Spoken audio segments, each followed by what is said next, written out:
Pemirsa Anda kembali menyaksikan Nusantara Communique Updates dan dialog kembali kami lanjutkan. Ya baik Kak, kalau kita melihat ini kan situasi global terkait dengan eskalasi Timur Tengah ini Iya, menjadi salah satu yang menjadi concern dari semua pelaku usaha. Termasuk salah satunya adalah transportasi yang berpangku terhadap BBM. BBM minyak harga minyak sedang naik. Bagaimana tanggapan Anda? iya, informasinya kita hanya punya kurang dari 20 hari ya saat ini ya, dan itu memang menjadi concern kami juga ya, karena sampai hari ini kami masih menunggu sebenarnya, eee, informasi dari pemerintah, regulator mengenai bagaimana sarannya untuk kami tetap beroperasi seperti apa polanya. Dan itu sebenarnya merupakan reassurance yang positif ya, buat buat para pelaku sehingga mereka tahu mempersiapkan dirinya secara lebih baik terutama di masa-masa ini. Karena gini, lebaran itu rame itu yang tahun ini saya lihat ada agak sedikit lucu, mungkin karena ASN Hmm, boleh working from anywhere itu hmm, dari tanggal 13 ya. ya, Sedangkan sebenarnya kalau yang lain kan ada yang 18, ada yang hanya 20, 21, hmm, 22 ya tergantung. Sehingga saya lihat trennya ini dari tanggal 13 kemarin tuh orang sudah lebih banyak mudik. oke. Begitu, sedangkan tahun lalu tuh tidak signifikan seperti itu ya, tidak seperti itu. Jadi kemungkinan nanti yang kata orang yang H-3 itu akan menjadi, apa ya, peak Puncak. ya, Hmm, peak dari people transporting themselves you know and their goods, ke daerah pada tanggal tersebut. Saya rasa tahun ini belum tentu hal itu terjadi, itu yang pertama. Yang kedua, yang tadi saya bilang, kita jadi perlu informasi sehingga kita tahu bagaimana kita menciptakan pola operasi yang lebih efisien, efektif, untuk kesinambungan dari usaha kita, industri kita, begitu.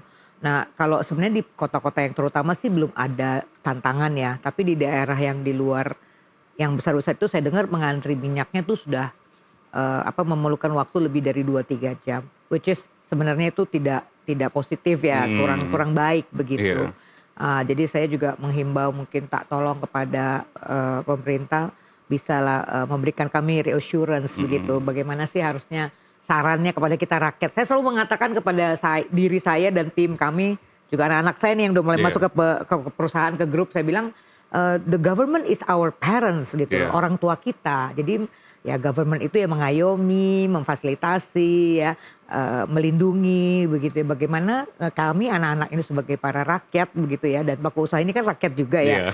begitu bisa tetap, sustain begitu, tetap bisa hidup dan tetap bisa berkembang begitu. Karena di bawah kami ini kan karyawannya banyak Iya. ya, banyak dan tentunya mereka juga memerlukan, hal-hal yang bisa membuat hidup mereka itu lebih baik lagi ke depannya. Jadi ya saya masih menunggu sih. Sehingga memang, Pak Bahlil nih ya, Pak Bahlil kita wait and see nih Pak terkait dengan Iya, iya. status dari, minyak kita Iya, seperti apa gitu ya. sehingga ya keamanan seperti apa, distribusinya Mhm, seperti apa, begitu. Apakah akan ada hiccups?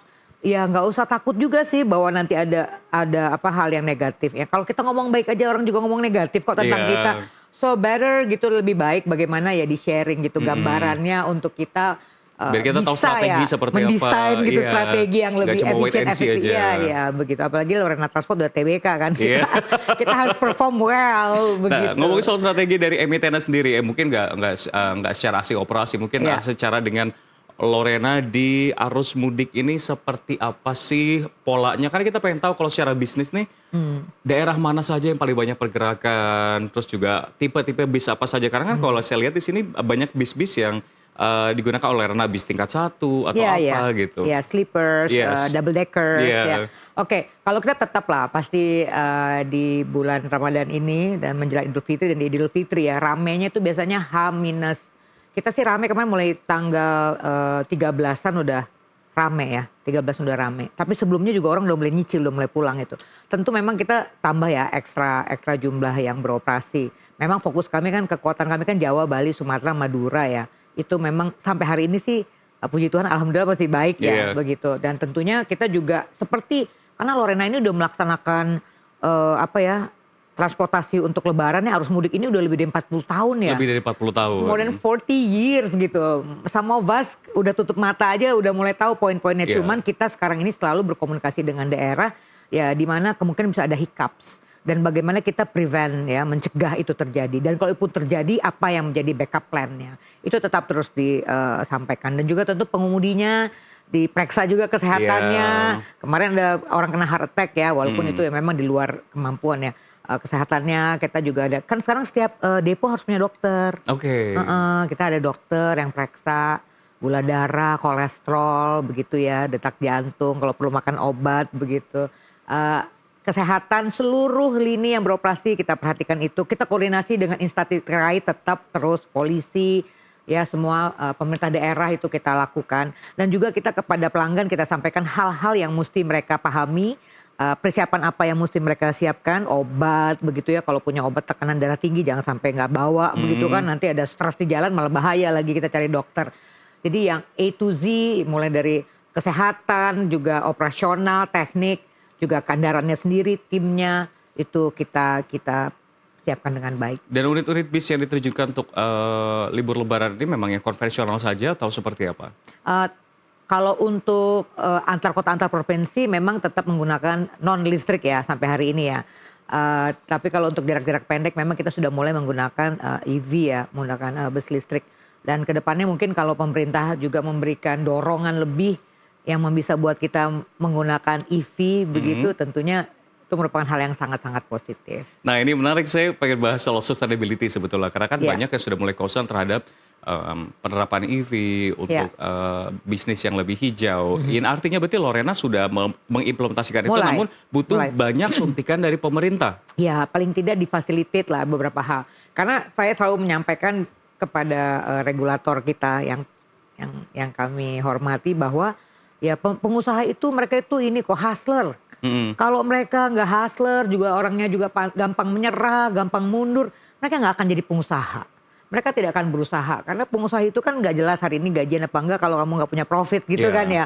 So you have to be successful in order untuk survive gitu. Kalau orang kan bisa aja kerja sama institusi tertentu belum tentu ada duitnya karena mungkin ada budgetnya atau hal lainnya, tapi mereka tetap bisa terima gaji begitu. Jadi ya difasilitasi aja. Ngobrol seperti sebelum-sebelumnya mengenai poin-poin mana yang bisa kita lihat. Sebenarnya kan yang namanya budget seperti itu kan gini, seperti saya bilang, seperti gini, balik nama dulu waktu saya ketua umum Morganda, balik nama itu mendapatkan insentif diskon 70%. Dia bilang, oh nanti saya rugi gini-gini misalnya nggak dapat income pajak. Sebenarnya enggak juga, kan penjualan ininya naik, ininya kan lainnya naik. Banyak hal lain yang akhirnya membuat malah lebih positif daripada hanya mengandalkan pajak dari satu sisi. Gitu. Jadi memang harus dilihat dari secara menyeluruh begitu. Apalagi kan namanya regulator kan mereka dapat juga berdiskusi dengan satu sama lain ya, dapat datanya, lihat datanya, menganalisa begitu. Dan bisa belajar dari banyak tempat, saya sih selalu belajar dari negara lain juga walaupun tidak bisa bulat-bulat kita terima ya. Tapi saya melihat bagaimana seperti Cina dan juga Vietnam bisa akhirnya barang mereka murah dan membanjiri Indonesia karena transportasi dan logistiknya itu cost of operationalnya itu sangat ditekan. Lantas kalau tadi melihat bahwa Mbak Eka sendiri udah pergi ke luar negeri, melihat advice dan juga masukan dari China, melihat pertumbuhan industri transportasi darat Indonesia ke depannya seperti apa? Apakah bisa lebih maju lagi atau lebih unggul lagi kalau dibandingkan dengan negara lain mungkin? Pertama-tama saya yakin bahwa transportasi darat ini tetap menjanjikan. Kenapa? Karena jumlah orangnya itu banyak. Dan gak semua tempat itu bisa dijangkau dengan kereta api, bisa dijangkau dengan pesawat atau kapal laut. Begitu. Kembali lagi tadi saya katakan di awal bahwa yang paling bisa mendekati adalah transportasi darat. Itu yang pertama. Jadi pasti itu dibutuhkan sampai kapanpun. Tidak akan pernah dibilang this is gonna be an obsolete business. No, never ever ever. Yang kedua menurut saya sekarang ini kan infrastruktur banyak ya, lebih baik daripada sebelum-sebelumnya begitu.